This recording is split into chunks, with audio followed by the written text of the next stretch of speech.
Okay, Want to start out by telling on behalf of myself and everybody, the program, just how appreciative we are of the crowd tonight. Not Christmas Eve, but getting close, and a lot of people doing a lot of different stuff. And I thought when I walked out there before tip, I was like, man, this is a good crowd. Under the circumstances, like I said, a lot of going on, a lot of reasons to maybe not come, but again, in my opinion, that's what makes this place special and makes this job special. And so just want to appreciate everybody that showed up and I talked about it just now on the radio, but had an interaction when I was walking over to the gym. There's a little boy named Levi, and it was his first game that he had ever been to, a first WVU game. And his dad said he woke up at like 7 a.m. this morning and was fully clothed and had his raccoon hat on, and you could just see how excited he was, and again, that's something I don't ever want to take for granted, man. So just appreciate everybody in that manner. Other than that, thought our guys did a good job of just honoring the game, respecting the game, played the game the right way, played unselfish basketball, and really outside of a little stretch, probably from the 15-minute mark to maybe the 10-minute mark of the first half, felt like we played a pretty solid game. So, all in all, our guys will be getting out of here tomorrow, and they'll be coming back on the 27th. So obviously, hope they have safe travels and get a chance to spend some time with their loved ones. Questions? Speaking of Chance Moore didn't play tonight. Yeah, he wasn't feeling great during warm-ups, and it wasn't really like anything major or anything that we feel concerned about moving forward. It was just wasn't feeling great, and we just kind of made a decision, as a staff and as a training staff, that probably in the best interest to not put him out there. Had he been practicing? Yeah, he'd been a full participant. There was nothing that happened, nothing that gave us any inclination that this could even be a possibility. It was just wasn't feeling good enough and wasn't feeling great. So you never want to put somebody out there in a compromising situation like that. But yeah, he hasn't missed any practice time, any workouts, any nothing. Ross, you mentioned that kind of sluggish stretch there in the first half. It was DJ and Amir who kind of got you out of that. Yeah. I mean, how important is that for a couple freshmen to be able to do? Yeah, and both those guys in their own way have kind of shown the ability in different periods of this non-conference that when we've kind of needed a little spurt and needed a little boost, that they've been more than comfortable in stepping into those situations. And like I said, nobody works harder than Amir.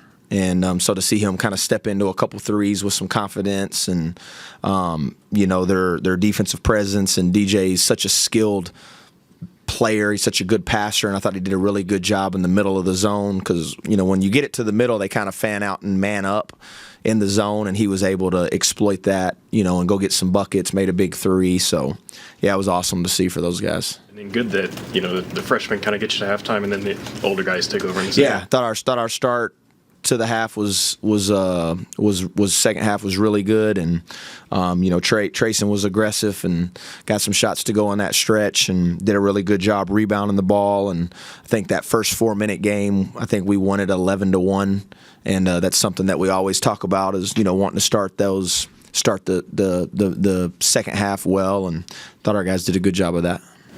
Coach, your team's three-point shooting the last 3 games, what have you seen there, and how much of a difference has that made?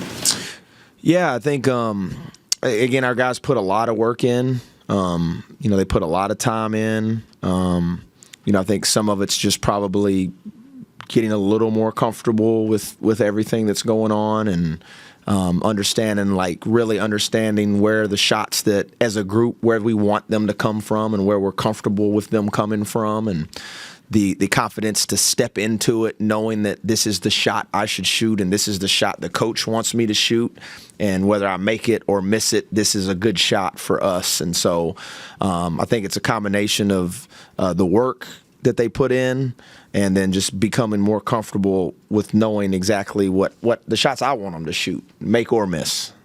If you're getting like 12 or 13 to go to drop a game, I mean, is that kind of what maybe kind of thought going into the season? Hey, you know, if we can get this many, we got a shot. I mean, I don't know if there's a magic number there. Yeah, there's not really like a number you quantify on it. Again, some of it is who you're playing and what they're trying to allow you to do, and taking the shots that the defense is giving you and shooting the ball with confidence. And even tonight, I felt like we probably missed a handful of them that were really good shots and wide open. And, you know, we do have an unselfish group, and we've talked about it a lot. Like our post players are good passers and they're good ball movers, and our guys are doing a good job of just like the ball's moving and it's kind of finding the open guy, and the open guy's ready to step into it and shoot it. And you know, when you make shots, it makes everything easier. You mentioned the guys are going to go home for a little bit. How important is that right before a tough stretch starting conference play? Yeah, you know, I think as you know, again, I can lean on my own experience from this semester, kind of having to do, you know, a separated family thing with my family, spending a good majority of this first semester back in Texas, and you know, these guys being away from home. Like, it's nice to be able to spend time with your loved ones and your family. And you know, I talked to them after the game, like, you know, I think we all feel pressure. I'm sure everybody feels pressure in here to want to do special things for the people that you care about the most in this world. And you know, there can be a lot of pressure to find the perfect gift and the perfect way. And I just encourage those guys, man, like, if you want to do something special with your family, like, put your phone down, and give them your undivided attention and your undivided time. And that's the most valuable thing in the world, is time. It don't matter how much money you got. There is no more time. You don't get to buy more time. And so just for them to be able to do that and just, like I said, man, just even if it's a day, even if it's 6 hours, you know, leave your phone in your room, go sit down with your mom, your brothers, your dad, your grandparents, any other loved ones, and give them your undivided attention, which is hard to do in today's era for all of us. It's hard for me to do. So, like I tell our guys, I'm never talking at them. I'm talking to myself while I'm talking to them. And so, yeah, I think it's always good for your soul and good for your heart to be around people that really care about you. Ross, you mentioned Trey being more aggressive, but Harlan noticeably better than he has. Yeah, I thought you know, he's so big, you know, and there's times where he goes a little too fast, you know, and just trying to help him understand, like, you don't have to go fast, man. Even no matter who we're playing. I mean, you're gonna be bigger or as big or wider than a lot of the people we're playing, but you know, so it was just again getting him to like slow down and not feel like he's got to go too quick down there, and got really good position and finished when he was down there. Trayson had 20 of his 23 in the second half when they went man. Yeah. Anything to that? I mean, no, I thought he was aggressive. I thought he was decisive. You know, I didn't see a lot of indecision from him in the second half. I thought he was very decisive, very aggressive, and, you know, was shooting the right shots, and you know, got to the paint and finished with some physicality and authority, and really just had the perfect blend of letting the game come to him, but being aggressive, you know, and not forcing. I thought he forced, you know, the one I wasn't crazy about, but, you know, at that point in time when you have 20 and a half, I guess you got to just fire one up, you know. But no, he was aggressive, he was decisive, and it was good to see that from him. Like I said, he's put a lot of work in, and it's always nice to see the guys rewarded for their work. Is there a message to the team when you only force 9 turnovers? Typically, you're forcing teams to turn the ball over at a high rate. Is there a message, or do you kind of just go with how the game flows? Yeah, no. Again, each game is a little different, and in their case, they were comfortable with initiating offense, kind of holding the ball a little bit for about 10 seconds before they would even initiate what they were trying to do. And so, yeah, you can get up there and trap them and try to speed them up and maybe put them in more difficult positions that you turn them over more, but then also maybe you allow them to shoot a higher percentage. And so, we from like an analytical standpoint, you're looking at points per possession, and if that number's under 1 and significantly under 1, regardless whether you're just making people miss and you're giving them one shot, or maybe sometimes people are shooting a higher percentage, but because of the way the game's going, they take more risks, and so you turn them over more. So that's really kind of what we look at from that standpoint. Coach, what's your mindset been? Obviously, you have a game 3 days before Christmas, and now the long break before your first Big 12 game. What's kind of been your mindset and preparation, with this awkward stretch at the end? Yeah, we got much needed practice time this last week. Again, because we missed so much time with this group via injury early with Jackson and other guys in the fall. We didn't get a lot of time to just have those really hard physical practices, and that's what this last week allowed us, and even a couple of days coming back from that's what will allow us for that. And it feels like a big break, but you have 4 days where you're not really doing anything, and then you get back on the 27th. You'll probably get in the gym a little bit, but you're not like you're going to just hop right back into practice. And then the 28th, then you look up, it's 29, 30, 31. You're traveling on the 1st, so it's not. It's probably more of a mental break than it is even a physical break. But that's been the beauty of the timing of this, is that it allowed us. This past week we were able to have like really hard, really physical, best on best type of practices, which we didn't get to do a lot in the fall. Coach, conference play is always that kind of the grind kind of thing, no matter what conference, really. The numbers and the metrics being what they are, it would seem like the margin for error is so much smaller now. How do you get that point across to your guys? Honestly, you just try to improve and try to get better and try to take advantage of, you're kind of running a marathon at a sprinter's pace, honestly. And you've got to be really committed to just trying to get better and improving as individuals and as a team and even as a coaching staff. And then the rest of those things organically take care of themselves. Again, these guys are smart. They don't have to be told, what each game matters and what it means and the implications, and just really thankful to be in an incredible league that's going to present many challenges, but also a lot of opportunities. And that's where, our focus is just like, let's just keep getting better. Let's get better. Let's play better as individuals. Let's play better collectively as a team. Let's coach better as a staff. And let's just try to be the best version of ourselves that we can be. And, if you start getting outside of that, in my opinion, like you start worrying about too much stuff you can't control, because you don't know who's going to be playing the night you're playing these people, or you really have no idea. So if you get too far outside of what's right in front of you, I think you're asking. You can start worrying about stuff that shouldn't be consuming you.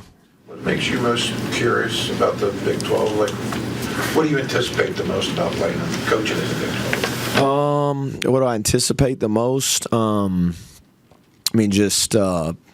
Just really good teams and really good venues and great coaches and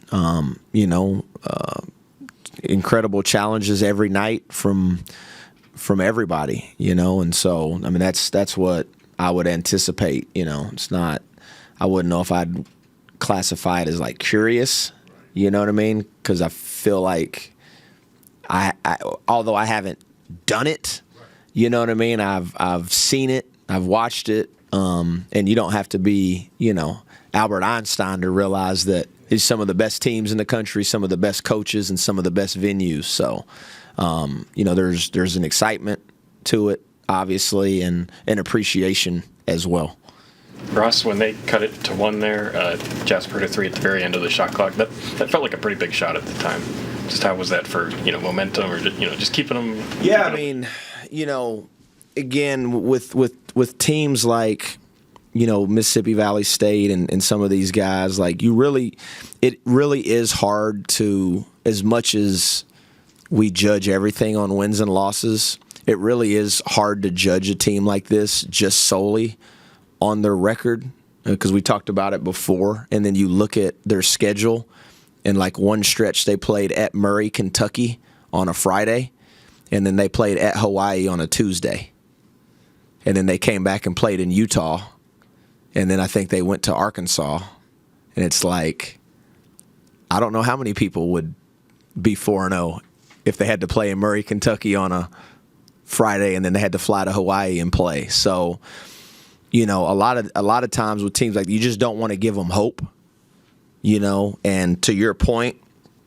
if the longer you let the game and give them a chance and give them hope that, hey man, maybe this is the night, then you can find yourself in a dogfight, and we've seen that because it is basketball, and so yeah, it was a big shot. I thought Bilo made a great pass at the end of the clock, didn't panic, and Jasper made it, and yeah, it was a big shot at the time, and then Amir and DJ came in, and you were able to kind of get extension that you wanted. Coach, your guys' longest road trip so far is a few states away. There's going to be points in this conference season where it's going to be a few time zones away. What kind of research or questions or just stuff that you've found? I mean, I know everyone travels, I get that, but there's going to be some constant road trips, and I wonder if that's unique for you at all. Well, I was a junior college coach for 5 years, and I was a Division II GA. And Kingsville, Texas, from Commerce, Texas, is about 14 hours. And we rode on a bus. Same state. About as south as you can get. And we rode on a bus for 14 hours. And we had to play the next night. And, when I was a junior college coach, we drove to Casper Junior College from Midland Junior College. Yes. Yep. So, bus, and again, when I was a player, this was back when probably people weren't as smart as they are now. But my first year in junior college, I redshirted, and I would drive the 12-passenger van sometimes to let our coaches sleep on the way if we were going to like Baytown. From Paris, Texas to Baytown, which was about 7 hours. So there'll be some gnarly travel in it. But thankfully, we're not on any buses for 14 hours. And, it'll be, but no, to seriously, like, yeah, I mean, you'll run in some tough travel. And the beauty of it is those people have to have that same travel when they come here. So. Coach, thank you.